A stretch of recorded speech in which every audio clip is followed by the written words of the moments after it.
हाय, hello, नमस्कार. मी शीतल तुम्हा सर्वांचं स्वागत करते माझ्या नवीन यूट्यूब चॅनलवरती. तर तुम्ही बघू शकता आज आमच्या झेंडूच्या झाडाला किती छान असे फूल आलेले आहेत. मी तुम्हाला आता ते दाखवणार आहे जवळून की किती छान असे आमच्या झेंडूच्या झाडाला फुलं आलेले आहेत. तर तुम्ही बघू शकता जवळून खूप सुंदर असे फुलांनी झाड भरलेलं आहे. तर आज आहे ना चतुर्थी आहे, संकष्ट चतुर्थी. तर मी आज आहे ना साबुदाणा भिजवायला विसरले आणि म्हटलं आता काय करायचं. तर मी ठरवलं की आपल्याला न भिजवता साबुदाणा बनवायचा आहे. तर मी त्याचे ॲपे बनवणार आहे, ते तुम्हाला मी दाखवणार आहे थोड्या वेळात. तर चला आता बघूया आमच्या जास्वंदाच्या फुलाला किती छान फुलं आलेलं आहे. फार मोठं असं जास्वंदाचं फुलं आलेलं आहे.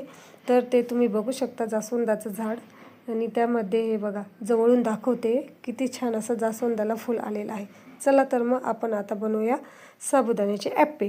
तर मी घेतलेला आहे 1 वाटी साबुदाणा, 1 वाटी शेंगदाणे, 4-5 हिरव्या मिरच्या आणि 1 बटाटा, चवीप्रमाणे मीठ.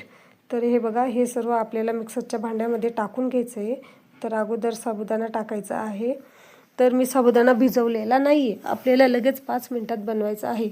तर 1 वाटी शेंगदाणे आणि त्यामध्ये टाकणार आहोत आपण 3-4 हिरव्या मिरच्या. त्या अशा तोडून घ्यायच्या आणि टाकायच्या. कारण हे बघा आपल्याला कधी ना आपण घाई गडबडीमध्ये विसरून जातो की साबुदाणा भिजवायचं, आणि सकाळी जेव्हा मला बघितलं मी कॅलेंडरमध्ये अरे आज संकष्ट चतुर्थी आहे, तर म्हटलं आता काय करायचं वेळेवर. तर मी ठरवलं तर आपण आज न भिजवता ॲपे बनवायचे. तर हे बटाटा कापून आणि त्याचे बारीक काप करून धुवून घेतलेले आहे, ते त्याच्यात टाकायचे. त्यात चवीप्रमाणे मीठ आणि पाणी टाकायचं आहे. बघू शकता तुम्ही मी अर्धाच ग्लास पाणी टाकलेलं आहे. तर ते मिक्सरचं झाकण लावून आणि आता ते मिक्सरला 4-5 मिनटासाठी छान असं फिरून घ्यायचं आहे. 4-5 मिनटं फिरून घेतलं आहे बघा, मी तुम्हाला दाखवते त्याप्रमाणे तुम्हाला दिसेलच ते मिक्सरमध्ये कसं फिरवायचं आहे. थोडासा गॅप देऊन आणि फिरवायचं आहे हे बघा, थोडा कारण त्यात आपण पाणी तर टाकलेलंच आहे, पण मग साबुदाणा आणि शेंगदाणे कोरडे आहेत ना, तर ते लवकर बारीक होत नाही.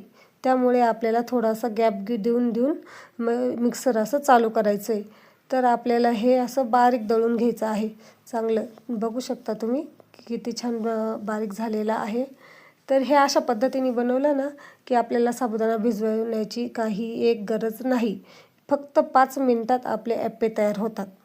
तर तुम्ही पण असे झटपट कधी जर आपण विसरून गेलो तर एकदम झटपट 5 मिनिटात बनवून आणि खाऊ शकतात. हे बघा मी आता तुम्हाला दाखवणारच आहे. परत मी थोडंसं बारीक करून घेतलेलं आहे, मला असं थोडं जाडसर वाटल्यामुळे साबुदाणा. तर व्यवस्थित असा बारीक दळून घ्यायचा